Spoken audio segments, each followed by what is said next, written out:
I see this passion. And if any of us were to turn off the noise and turn off even your voice, what comes across on the video is this person, you, incredibly passionate. And that's exciting. And everyone wants to see someone going after their highest passion. Well, and so, in this sort of duality, what do you think is your highest passion?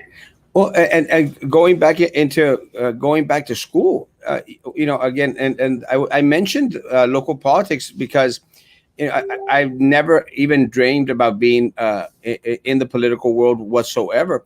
But when I started going back to school, I went to TSC and UTB TSC, which was joined at that time, and they invited me to be a part of student government, and I thought like, oh, that's interesting. So I actually, became a part of student government. And what I started to notice was that a lot of times, a lot of the voice of people was being, quieted down. Actually, that's when I first met you, Dr. Rios, back at when I was in student. I don't know if you were. Call me Tara. I don't know if you remember, but that's when I met you. Is that we actually invited you to come speak at one of our events back then. Mm-hmm. And it was great. But that is my passion.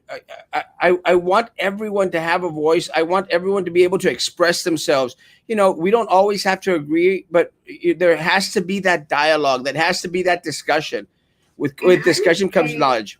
I would say that you're doing that you're manifesting this by showing all of us, and I think showing a lot of people in Brownsville the power that you've created. You've given yourself a platform, and maybe that helps illustrate to others in the social media and in real life that you can create your own platform. You don't have to wait for permission. And I think that's regardless of where your politics are, because again, that's part of it. I don't want to talk politics. I really want to talk about the essence of who Erasmo is beyond the politics, because politics polarizes us. Yes. And I think there's something more to what you're doing. And that's what I'm saying. The passion in who Erasmo is and what you've accomplished through social media. Well, yeah. But you see, it golf falls around it because one of the things this morning, someone, added a comment on one of my posts that said, well, you're sounding just like Biden. And I'm going like, well, I said, I'm not a Bidenaire, I'm not a Trumper either. I don't really care too much for political parties. I honestly don't care about politics too much. And I hate being called a politician because again, one of the things that I think that has been lost is serving the community and what, being a politician should be is called public service. And I think that a lot of us provide public service, without the mantle of being a politician. Right. And so I would ask that question. It's one of the questions I had. Is it possible that the answer for our community, our country, our world is not a political answer? Is that something that I know I see that. I don't think that the change that we're waiting for will be political in nature. No. I think it will be social. I think it will be spiritual, lots of other things. So I'm interested to hear your perspective now coming off of a political loss. But you've been in it so long. What do you think about that idea that the answer isn't going to be found in the political sphere? No, you're completely correct, and it really isn't. Look, one of the reasons why Erasmo Castro is Erasmo Castro in the city of Brownsville is because I've been out there helping individuals find their lost pets. I've been out there. I've been out there helping individuals find lost credit cards, lost belongings, stuff that keys, at times. But the most important aspect of what I do for the city of Brownsville is I listen. And, that's one of the things that I think a lot of individuals have stopped doing. They've stopped listening to the individuals that are around them. It's just a matter of, again, going back into the conversation. People want to express themselves. And, people in our days, they express themselves in the way that they dress and the way that they, hold their hair. They express themselves in different ways, different fashions, but they express themselves because a lot of individuals struggle with the art of dialogue. And it's sometimes it's very, very foreign to a lot of individuals. We have to master a form of expression. And again, I love crazy hair. I love crazy dress. I mean, you'll see I me. know. Oh, yeah, well, and I like, and it brings me back to the other thing that I want to hit on. I like the idea of playing the fool, Yeah. of allowing yourself the sort of canvas when we're doing our creative art, which can be our lives, that it's okay to be silly. It's okay to get it wrong. And that it's in the process of living out who we fully are, which is what we're all supposed to do. 100%. And and it trips people out sometimes. And I live for the reaction. I wear a kurta, which is an Indian dress. I wear a kurta every so often. I'm going to go shopping, or I'll go somewhere or to an event, and I've got a kurta, and people going like, "What the hell?" Like, what the hell is he wearing? Why is that boy wearing a dress? And it's not, it's not a dress. It's an Indian dress, which is a man's dress. But again, it is what it is. People are free to wear it. And one of the things that I think that we bring uh, back home to Brownsville is a little bit of culture in our area. A lot of a culture is foreign to a lot of individuals here because the rancho mentality. We never left the rancho. We never have gone and expanded. That's why I think that when a lot of our students, a lot of our young people, they go out to Austin, Dallas, San Antonio for schooling, for their higher education, it's a kind of a cultural shock, and that's another one of the reasons why a lot of these individuals, don't want to come back, because they've engulfed themselves in everything out there. And when some of them do come back, it's like, ¿por qué tienes el cabello así? What happened to your hair? Why is it pink and purple? And it amazes some people here still in Brownsville. And that really amazes me because anywhere other, it's just part of who the person is. Right. And I guess it's also maybe you're holding a space for that. And I assume that's why you wear the costume to kind of, I don't know if you're doing it for shock value or to express a difference, to allow others to be different. I don't know. I think it's a little bit of both. I appreciate the reaction, and then I appreciate the dialogue that it starts amongst a lot of individuals out there. But I want individuals to know that it's okay, man. I think a lot of our youth down here, for far too long had been repressed in regards to expressing who they really, really are. And a lot of it has to do because of a lot of the traditions that we hold as individuals who were born and raised on a border town. People need to be free to express, and we don't. And going back into the dialogue thing, we don't always have to agree on individuals wearing something different. We don't have to agree, but we have to respect. And it's the same thing with dialogue. We don't have to always agree on everything out there. It would be a very, very boring existence. But we have to be respectful in regards to agreeing to disagree. I'll give you one example, if I may. When I was on the school board, one of the big fights that I had with the district was a young student who wanted to wear a young male student wanted to wear a female outfit, for dance, and the student was not permitted to wear a female outfit. And Really? yeah, and let me tell you, I was up at the superintendent's, and I was out there, so I let the kid Right. wear whatever he wants. And Right. and it's kind of strange because the reasoning that they gave was, well, if the male student who already had long hair, makeup, and everything, they said if the male student would wear a female outfit, it would be a distraction. That's the reason that they said. I said, y'all are very, very wrong. It is being a distraction now that he's not being permitted to be whoever he wants to be. Correct. I mean, Correct.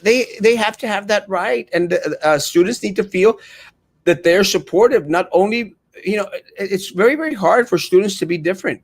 For young people to be different in our community, it's very, very hard. But again, if our entities, that have to deal with formation of our students and their education, if they're going to be closed-minded, I mean, what do they expect from the rest of the individuals here in this area? Right. I'm surprised to hear that. I hadn't heard that they weren't allowing children to self-define their preference. It was very infuriating for me. It was very infuriating for some of the staff members that also knew about the situation, and we lost that fight. And it's one of the things that really upset me, that we lost that fight. Because again, I'm going to fight for the right for anyone and everyone out there to express themselves any which way that they want, as long as they're being respectful. Because one of the things that I'm accused of is that, Erasmo, you block people. Oh yeah, look, guys, I have a social media page. It's my page. You're not going to come onto my page and call out my mom, call out my family, call out my sisters, call out myself, and expect to continue to be on my page. I don't tolerate anyone that's out there, being disrespectful in that sense. And what is as you sort of kind of put an end to what had been going on with Sylvia Atkinson? What is your thought, because you're really living it now, of this idea of duality, of understanding that things are gray? That, and I'm just going to pose this one thought. And I've come to understand, in my opinion, that people can do something bad or something that we would say is wrong. And then they can also they could do something that's right. It's like we're sort of in this gray area of people can do wrong and do right in other aspects of their lives, as can we. I mean, it's just kind of interesting. I'm interested to see if now, not political, you I guess in the politics won that battle. She's going to do whatever, the courts say she now will pay back. But it's interesting to sort of wrestle with that idea of this duality and of grayness. Well, part of the problem is, because I'm neutral. I am literally neutral on the issue. I have no opinion on it. We live in a very forgiving community, and I'm very, very blessed. A very, very forgiving community, and I'm very, very blessed to have. I've had my shortcomings, recently and in my past, but one of I think the differences is that I've been able to share, my faults and express, and hopefully again individuals, can listen to it and say, I've been there. I've been homeless in the city of Brownsville. I mean, literally homeless, living on the streets. What was that like making that transition, and then to now where you are? Because obviously now you're not that anymore. What's that like? No, I mean, it's very, very difficult, and there was a point in my life that I literally living off the streets of Brownsville. My family had shunned away. Again, not because of anything that they were not at fault at all. It was just me being young and dumb. But again, it's part of who I am now. It's kind of like a spiritual awakening, because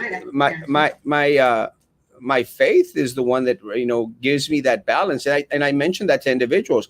A lot of folks tell me, well, I don't care too much about the church thing. I said, hey man, that's okay with me too. It's important to me. It's a necessity for me, because it gives me that balance. I have to have that balance.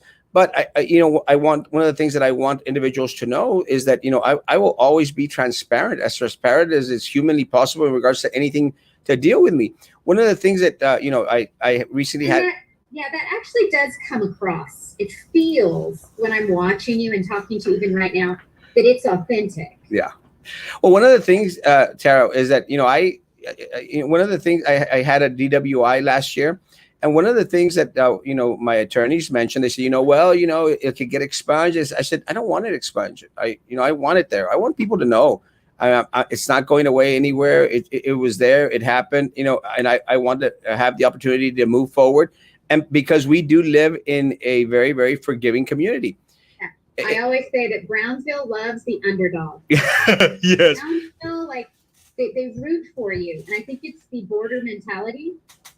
They root for the underdog. And they will give you 1,000,000 second chances if you're honest. And going back into the Sylvia question, I think that's the problem with Dr. Atkinson.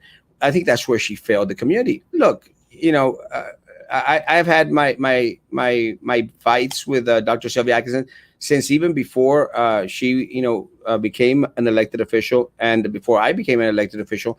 But again, if she would have been honest about the situation in regards to, I have these needs, I have these debts, whatever the case, whatever it was, the reasoning behind, well, because there is no doubt that Dr. Sylvia Atkinson pocketed millions and millions of our tax dollars, millions upon millions of our tax dollars. And I said that before the trial, and people were going, "Oh, Erasmo, you're lying, you're exaggerating." And I said, well, now after the trial has been over and the evidence was produced, now everyone was going like, "Damn, that Erasmo was right again." Right, and I think it broke their heart. Yes.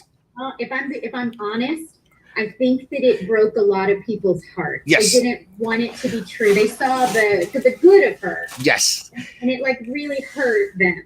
Well, I actually spoke with someone today about that. Part of the problem is that a lot of individuals they'll place their faith in the candidate, or and Dr. Atkinson. A lot of people did. I mean, I saw that even after the the verdict was read.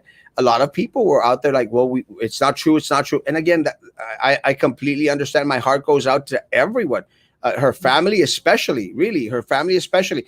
But with that said, there's there is certain repercussions you have to answer to to what you did, and it is what it is in that respects. But with that said, all we needed was transparency. So a lot of those individuals, they fall in that. Some individuals who are supportive by default, and by that I mean the family members, the friends of the individuals who are out there saying, "Please go vote for Sylvia. Please go vote for Sylvia." Those individuals are now feeling like, "Wait a minute, you encouraged me, all encouraged me to go vote for this individual, and now look at what happened. Look at what's being mentioned in the media and on Erasmo Castro's page or in social media." But again, I think this is right. I think it's an opportunity for our community and everyone, not just this story, but the idea that the answer is not going to be political. The way that you said that we all have an obligation to raise the frequency of our community. And my way is, I believe it's positive. On my podcast, I do positive stories. I want everyone that comes on, if you want to listen to the recording before I publish it, I do. This isn't journalism, what I'm doing. I'm doing stories, and I want the best of people to come out. And so, like a lot of times I'll let people listen to what they have. If they don't like something they said, I'll take it off. Because that's what I can contribute, is showing the best in people. And I appreciate that. One of the things that we might all be like opposite sides of the same coin. A lot of the individuals out there, one of the things that I get a lot is especially from individuals like, well, Erasmo's just being negative. And I mean, I don't completely grasp and understand that. I do my best to present facts, and give my opinion on the facts. And it's like I think Rudy Mireles from Channel 5 News is a reporter for Channel 5 News, did an amazing job during the Sylvia Atkinson trial. An amazing young man. And even afterwards, great reporter. I have a lot of respect for him. I have no respect for the Brownsville Herald and no respect for Channel 4, Channel 23, but that's my opinion, based on what I could prove as facts. And I'm out there presenting facts, like, guys, this is what Sylvia and what her people are doing. This is what Adela Garza is doing. These are the facts. Here's the evidence. People are going like, "Well, that's what you're just being negative. You're just being negative in regards to what's happening in the city of Brownsville." I said, like, well, I don't see it that way. I'm showing you facts. I'm giving you my opinion on it. I also try to do the everything's wonderful in Brownsville things. And I'm not dissing on the people that do everything's wonderful in the city of Brownsville things at all, because I think it's needed. It's just right. And that's kind of where I am, that I'm thinking, and this is just a thought, because again, we've already decided that I personally believe the answer will not be political. Right. And I think that the more that we, in my own life, I concentrate on the positive and I give energy to that, I think that at least there should be a space where we're just saying, hey, let's just highlight the beautiful part about people, the people I'm interviewing, or the beautiful part about our community? Because the negative is so obvious. Well, it's almost easier to do. it is obvious. The issue is the and again, I'm not trying to dis. There is a sort of disservice when the complete truth about something isn't exposed, because I think that we always need the good, the bad, and the ugly. Except there's no ugly on today because we're so handsome and totally not fat. But with that said, let me say that, and I'll give you two examples. I love going to plays. I love the theater. I enjoy the theater. I do my best to go to the theater, to the plays that are being presented here in the city of Brownsville every single time that they come, and people will vouch for it. I'm always there. I always go buy my little ticket, and I'm always at a play. And when I go out of town, the first thing that I look for is, are there any plays out here? I love them to death. I love the Camille Playhouse. I love it. It's important for the city of Brownsville, going back into the culture, because of the culture that it brings to our community. I love the zoo. I'm very, very proud of Gladys Porter Zoo. I'm proud of that we have a zoo. It's something that any other city here in the Rio Grande Valley would desperately love to have. We just haven't upkept it. We haven't. And the truth, and I'll tell you why I say that, because it's really disheartening for me that the zoo has to go and post a GoFundMe page in order to feed the animals. It's disheartening. It's one of our gems, and it's a positive. It's one of our gems. It's one of our jewels. And we, as the city of Brownsville, because I think the problem, Tara, is that we've sort of tried to disconnect. Well, that's government, that's politics, and this is the people. The people are the government. The people are the government. And it's ultimately, and I tell people, it's ultimately our fault that the zoo has not been upkept. It's our fault that they have to make a GoFundMe page to feed the poor koalas. Feed the damn koalas. It just occurred to me, I think you just said it, and I got it while you were talking, that maybe you're seeing your place now, and you have been, speaking truth to power. Yes, 100%. And do you think that will be sort of what you will concentrate on in this sort of next step? Because you seem to not care what people think of you. No. I think that's one of your superpowers. Yeah, I don't care. It's crazy, but I get that a lot. And just to finish off in regards to the Camille Playhouse, the Camille Playhouse had to do a GoFundMe page as well, and that hurt me. I'm going like, man, and again, I go to the Camille Playhouse. I buy my $20 ticket. I mean, I can't remember how much, $15 ticket, whatever it is. And guys, it's not enough. It's not enough for me to be a patron of the Camille Playhouse. It's not enough. I've got to do more. And that's what I want everyone to know, that, it's our responsibility. It's our zoo. It's our Camille Playhouse. There is no reason for them to go out there and be making GoFundMe pages when we need to be out there supporting that which makes Brownsville shine, Brownsville popular. And it is, and again, and I know that for a lot of people, they've judged me as that's what's just negative. And they've asked people, and what my friends will tell you, why do you hate Erasmo? And people go like, well, I don't know, I just hate him. Well, okay, that's fine, but it doesn't faze me. I mean, I'm good.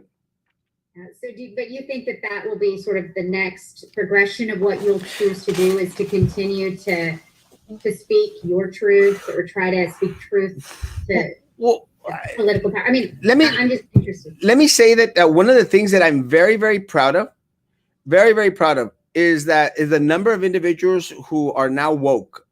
That's one of the young kids' words.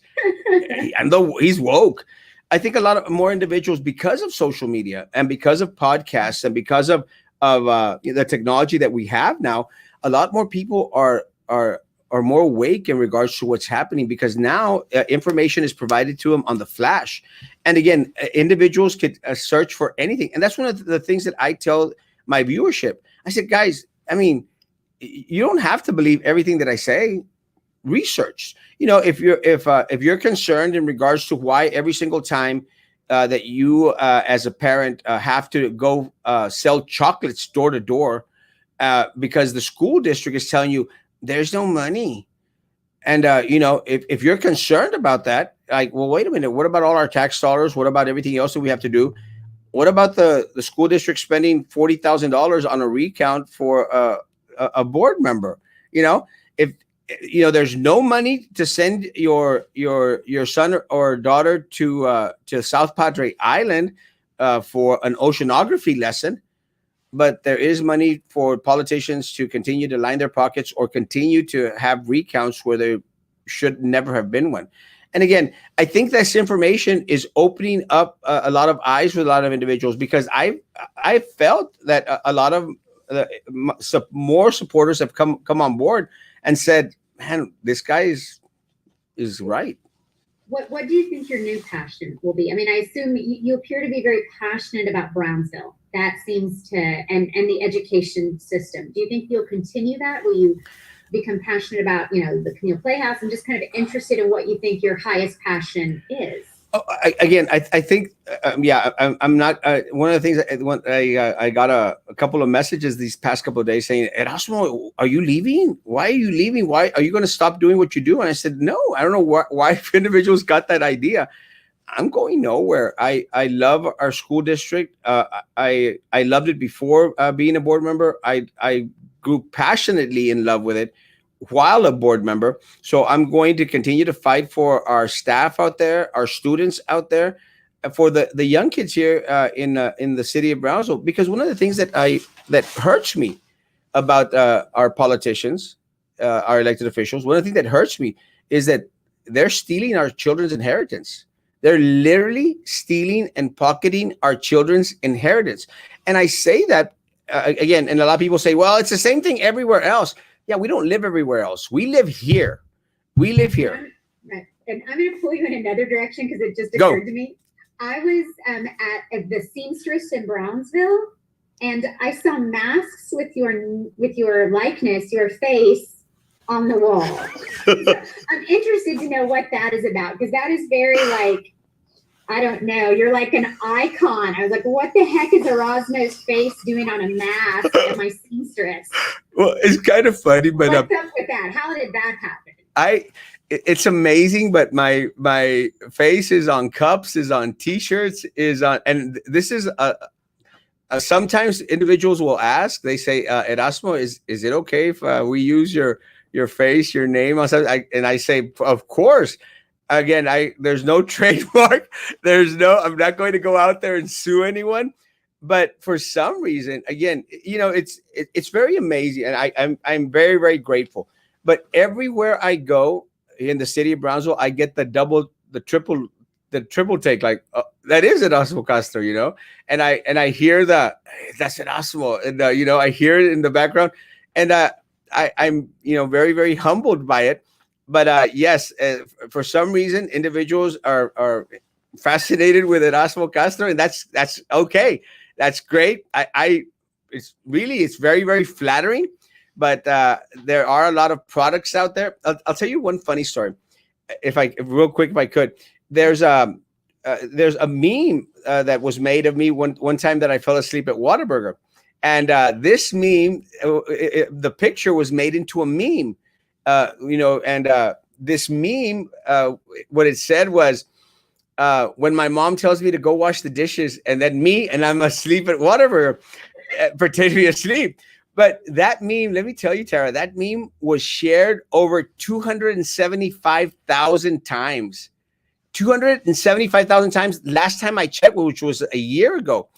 And I went to Monterrey. To visit family and friends. And I literally got stopped on the metro, and people were going like, "Usted es el del meme?" You're an asshole. Going like, "Yeah." This is before face coverings.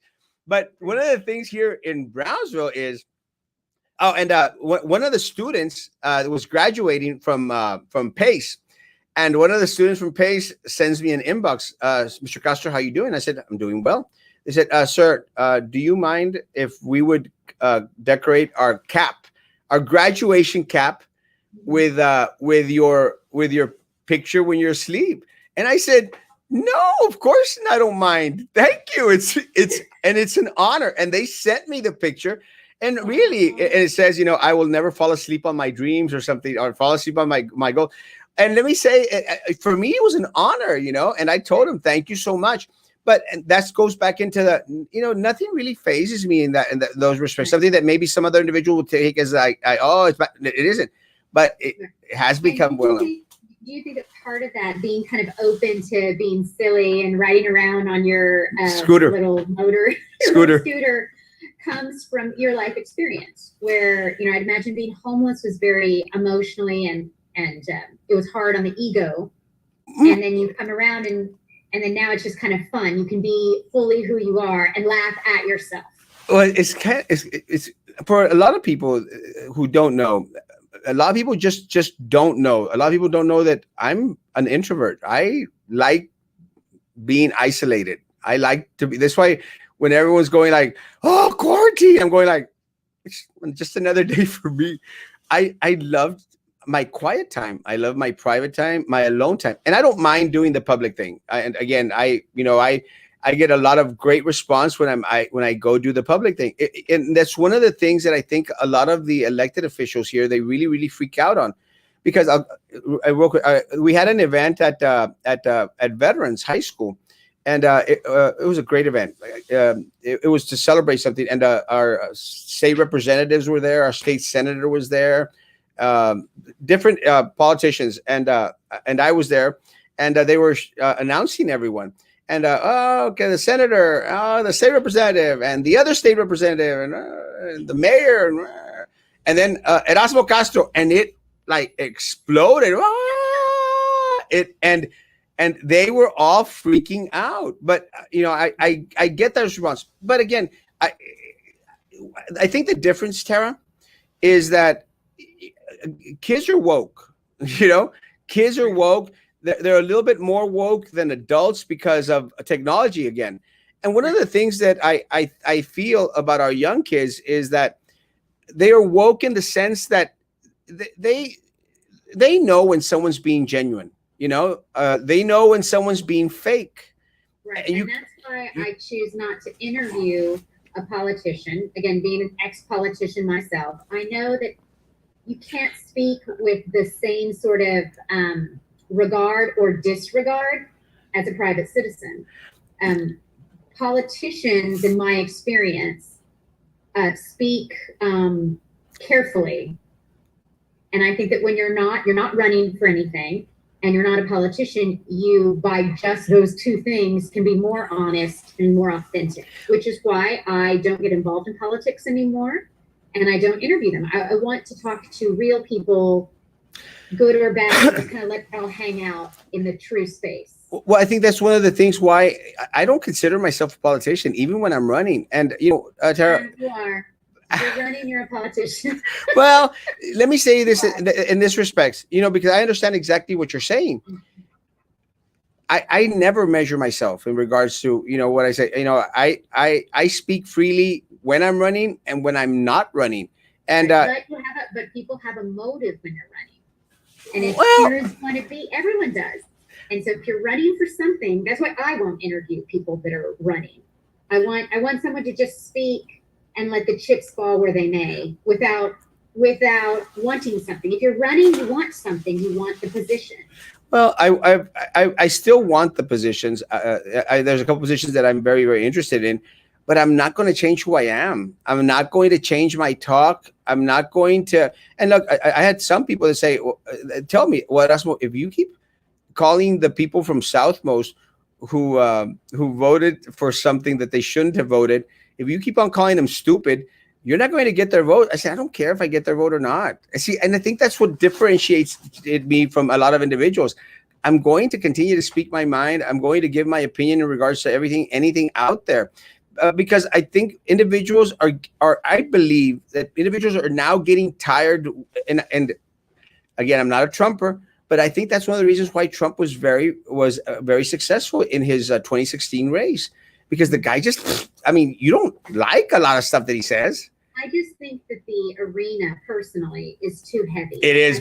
If the political arena is so entrenched, it's it's not the space But where you can portray good ideas. but Tara, our community needs you to run again. No, no. Yes, it does. It's too heavy. The My- energy involved in the political system It is is very, very heavy and dark, very taxing. very taxing. And I know I want to live in a light space, a space where I feel like I have more influence. Well, you know, it's one of the things that I try to teach folks out here. You know, running for office is not easy. It's not easy. It's taxing on the individual. It's taxing on the family. You know, I think it's more taxing on the family than it is on the individual. But it is a different world out there. It is a different world. Me, it was very ego driven, and politics is very ego driven, in my experience. Well, I'm a big old bubble of ego on and off the political trail, and people trip out and goes like, and I'm like, you're so full of yourself. I go like, well, and that let's go into that. Let me tell you. It for sure. Yeah, but you see, and people, I tell people every day I'm handsome and totally not fat. And again, what because first of all, because it's true. But what I try to tell people, Tara, is that prophesy your qualities. You know, prophesy over yourself. I'm handsome. I'm beautiful. I'm special. I'm like the maid, the movie The Maid. You're smart. You're kind. You're important. Prophesy over yourself. Prophesy. And the reason I do that is because there's enough people out there, you know, rooting for me to fail. You know, there's a lot of people out there already that call me ugly and fat. That's not true. It's not true. but what you know what I'm trying to say? There's always those people that are going to applaud your faults and your failures. So what I do is I will continuously applaud my victories, and I want individuals in the community to also think highly of yourself. You know, let other individuals know that you're a wonderful individual. You're beautiful, like the Christina Aguilera song. No matter what they say, words can't bring me down. Are you happy? Oh yes. What you're doing Let me tell you, and that's a long time ago. Someone asked me, what is your goal in life? And I answered a long time ago, and it continues to be the same. I want to be happy today. You know, as long as I'm happy today, my life is amazing. And let me tell you, I live a very, very amazing life. And I think that's one of the reasons. And look, and I have 6 stalkers, literally have 6 stalkers. And I don't completely understand the fascination of these individuals to that extent, but I live a very, very happy life. I mean, I want for nothing. I need nothing. To God be the glory, thanks to God. But also because my community is very, very good to me, you know, very, very good, very, very generous with me. And they root me on along the way. And I do my best to root them on as well. And that would be sort of my observation, is that you're definitely passionate, you're enthusiastic, and I think that comes across in what you do. And so thank you so much for talking to me, Erasmo. I had a smile the whole time. I love your energy, and I love that your passion for Brownsville. And I think that however we get there, and all of us in our own realm are trying to do good for Brownsville and the Valley, and we'll do it in our unique way and Amen. hopefully contribute to, you know, a better world. Well, I want to thank you so very much. You know, I've known you for a good while, and you know, I'm very, very proud that you've always been out there in the community in one shape or form. And let me say, I knew you back when you were in politics, and I'm very, very proud. I'm very, very proud that you have you know, your dental service here in the city of Brownsville. But aside from that, you know, when I started to see Tara in the neighborhood, it was like, yes, I knew the type of spirit in this woman, and I loved it. You know, I loved it. I liked the page. I've been on listened to a couple of podcasts, and I encourage other individuals to do the same. But I'm very, very grateful that you're very active in the community, and we need everyone out there to be active in the community. I'm like you. I love Brownsville so much. It is. I think it's the best place to live, and we're just like this gym, and it's made of amazing people. It is. All of us contributing in our way. Yes. Okay. Well, have a great day, and thank you so much. No, thank you. God bless, and stay safe. Oh, and I'll text you later. Yes, God bless. Okay, thanks. Bye-bye.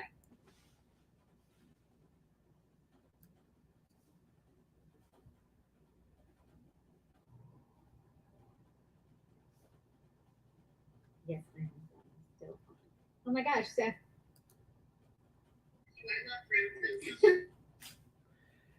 And that was it. Sorry, guys. Let me switch cameras.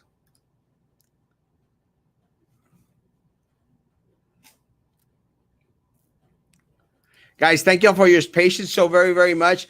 That was Dr. Tara Rios. And Dr. Tara Rios was asked if I'd come on her podcast to do a show, one of her shows. And very, very honored to be on Tara in the Neighborhood. It is a podcast that does its best to, to go highlight Brownsville's greatness. So if you do have an opportunity, if you do have a chance, go out there and go like the page, Tara in the Neighborhood, and keep on doing what you're doing. So I knew it was kind of a surprise. I'm sorry about the audio, guys. I really do apologize about the audio. It at the start of it, it just went out.